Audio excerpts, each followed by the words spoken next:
بسم اللہ الرحمن الرحیم۔ السلام علیکم محترم ناظرین، آج میں انتہائی اہم ایشو پر بات کرنے جا رہا ہوں۔ وہ ایشو یہ ہے کہ اکثر ہم میں سے جن کو اللہ پاک نے مال عطا فرمایا ہے، ان کی یہ تمنا ہوتی ہے اور ہونی بھی چاہیے کہ ہم اللہ کے راستے میں خرچ کریں، مستحق لوگوں کو پیسہ دیں، اور یہ اسلام میں ہمیں حکم بھی دیا گیا ہے اور اس کی ترغیب بھی دی گئی ہے۔ تو اب وہ اس جذبے کے اندر آ کر یہ نہیں دیکھتے کہ اصل مستحقین کون ہیں، وہ پیسہ کن کو دیا جائے۔ تو آج میں اس کی طرف آپ کا توجہ دلانا چاہتا ہوں کہ اصل مستحقین ہم جن بھیکاریوں کو سمجھتے ہیں، حالانکہ اسلام تو مذمت کرتا ہے گداگری کی۔ اسلام اس چیز کو پروموٹ نہیں کرتا کہ مانگنا اور در در پہ جا کر، اور اس طرح اگر اللہ نے صحت بھی دی ہے اس کے باوجود بھی کوئی کام نہ کرنا۔ یہ لوگ تو unproductive segment of the society ہیں، یہ ناکارہ لوگ ہیں۔ ایسے لوگوں کی حوصلہ افزائی نہیں کرنی چاہیے، ایسے لوگوں کو پیسے بالکل بھی نہیں دینے چاہیے۔ تو پھر سوال یہ ذہن میں آتا ہے کہ کن لوگوں کو پیسے دیے جائیں، یا ہمیں کس طرح پہچان ہو کہ ہمارا پیسہ صحیح جا رہا ہے، مستحقین کو جا رہا ہے۔ لوگ بس یہی سمجھتے ہیں کہ بھائی دیکھو ہم نے تو اللہ کو دے دیا، ہم نے تو اللہ کے لیے پیسے دینے تھے۔ بس بھائی اللہ کے لیے تو دینے تھے، لیکن ادھر بھی تو مستحقین کے لیے کہا گیا ہے۔ آپ کے پیسے صحیح سمت میں تو ڈائریکشن میں تو استعمال ہوں۔ اب ایک شخص ہے، وہ اللہ نے اس کو صحت دی ہے، سب کچھ، اب وہ کام کاج کچھ نہیں کرتا اور یہ بھکاری بن کے جو ہے نا پیسے مانگ رہا ہے لوگوں سے۔ اب بتاؤ، ایسے اگر آپ ان کو انکریج کرو گے تو یہ اپنے ساتھ 10 اور ملا لے گا، ان کا تو ایک نیٹ ورک ہوگا، کل کو یہ کون سا اس نے کام کرنا ہے۔ یہ تو اور زیادہ معاشرے کی اصلاح کو تو چھوڑ تباہی کی طرف جا رہا ہے۔ یہ تو ایک ناکارہ فردوں کی اس طرح چین بنتی چلی جائے گی۔ اور ویسے بھی آپ لوگوں کو یہ سمجھنا چاہیے کہ یہ بیگنگ جو ہے یہ ایک سوشل ایشو ہے پاکستان کا، اس کی طرف توجہ دلانی چاہیے لوگوں کی۔ اور یہ اس پر ایک انہوں نے نیٹ ورک بنایا ہوا ہے، ایک آرگنائزڈ وے میں یہ لوگ جو ہے نا کام شروع کر رہے ہیں۔ اب کیا ہوتا ہے کہ بندے انہوں نے ہائر کیے، کوئی سیٹ ہوتا ہے اچھا پیسے والا ہوتا ہے، اس نے بندے ہائر کیے ہوئے ہیں۔ اب ان بندوں کو یہ اس کام کے لیے لگاتے ہیں کہ آپ لوگوں نے بھیک مانگنا ہے۔ اب ان کی یہ سیلریڈ پرسن ہوتے ہیں، ان کو سیلری دی جاتی ہے مہینے کی۔ اب ہوتا کیا ہے، کیونکہ یہ تھوڑے ایک تو سست ہوتے ہیں اور کام کرنے کا ان کو دل نہیں کرتا، تو اب یہ ایسے لوگ جو ہے نا ان کے ہاتھ چڑھ جاتے ہیں، مالداروں کے ہاتھ۔ اب طریقہ کار ان کا اس طرح ہوتا ہے کہ یہ جو پیسہ جب مانگنے کی کوشش کرتے ہیں، اس کام میں جب یہ آ جاتے ہیں تو سب سے پہلے ان کے پاس کبھی بھی پیسہ ایک دم 6,000 5,000 10,000 تو نہیں ہوتے۔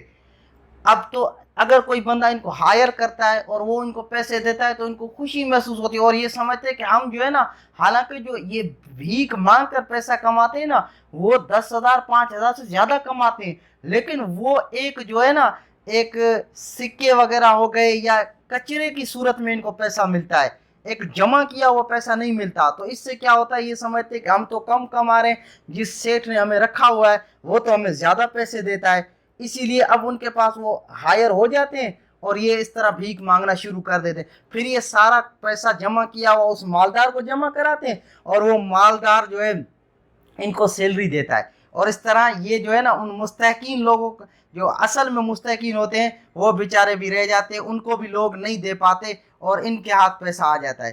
حالانکہ ان کو ہم نے ڈسکریج کرنا ہے، ایسے ایلیمنٹس کو ہم نے پروموٹ نہیں کرنا۔ اور اصل مستحقین کون لوگ ہیں، آج میں آپ کو ایک آئیڈیا دیتا ہوں تو آپ اس سے بہتر سمجھ سکتے ہیں۔ مثال کے طور پر ایک رکشے چلانے والا ہے، ایک چنگچی چلانے والا ہے، یا ایک ڈرائیور ہے، یا آپ دیکھتے ہیں کہ اس کو آپ اگر پیسے دے دیں، مثال کے 70 روپے اس کا کرایہ، اگر 20 روپے آپ بڑھا دیں گے تو اب کیا ہوگا، وہ اس نے تو بھیک نہیں مانگنا، وہ تو کل کو ایسا نہیں ہے کہ آپ کے 20 روپے دینے کی وجہ سے وہ رکشہ چھوڑ کر بھیک مانگنا شروع کر دے گا۔ ایسا تو ہرگز نہیں ہوگا، اس کی اور حوصلہ افزائی ہوگی، وہ کہے گا آج اس نے دیے، تو وہ محنت کو کیا کرے گا، محنت کے اندر دل لگائی کو پیدا کرے گا، دل لگن ہوگی اس کی، اور سچائی کو بھی پروموٹ کرے گا، سنسیئرٹی لے آئے گا، زیادہ سے زیادہ ہارڈ ورک پر بلیو کرے گا۔ اس سے فائدہ کیا ہوگا کہ یہ آپ کیا کر رہے ہیں، ایک پروڈکٹیوٹی معاشرے کے اندر پھیلا رہے ہیں، کام کرنے والے لوگ زیادہ پیدا ہوں گے، مین افرادی قوت زیادہ بڑھے گی۔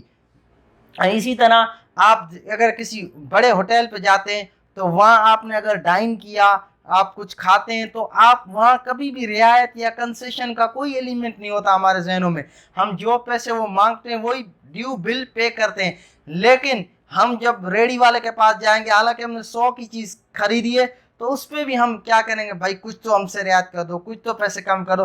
اب بھائی 100 کی جگہ آپ اس کو 120 دے دو۔ یہ بندہ جو ہے اپنے گھر میں 2 وقت کے اچھے گزارے کی خاطر محنت کر رہا ہے، یہ آپ کی یہ کوئی برانڈ نہیں ہے، یہ اس سے کوئی بڑا کوئی مکان نہیں بنانے والا، یہ کوئی پلازے اور اس کی جائیداد کے اندر انکریمنٹ نہیں ہوگا، بلکہ یہ تو ایک اچھے گزارے کی خاطر محنت کر رہا ہے اور کسی سے بھیک نہیں مانگ رہا، ایک اللہ نے صحت دی ہے، خود کام کر کے کھلا رہا ہے، حلال کمائی کر رہا ہے۔ تو ایسے ایلیمنٹس کو ہم لوگ انکریج کریں، ان کو ہمیں پیسہ دینا چاہیے تاکہ معاشرے کے اندر پروڈکٹیوٹی بڑھ سکے۔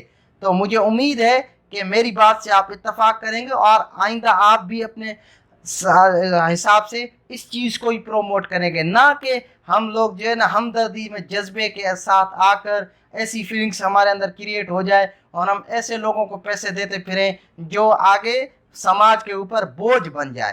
تو اس بوجھ کو کم کرنا ہے، ہم نے ان کو پیسے دینے جو حقیقت میں کام کاج کر رہے ہیں، مستحقین لوگ ہیں، ہم ان کو انکریج کریں گے۔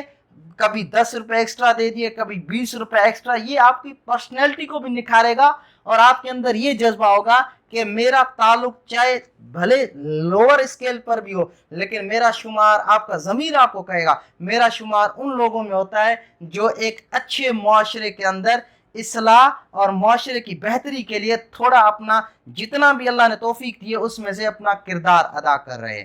بہت شکریہ، تھینک یو۔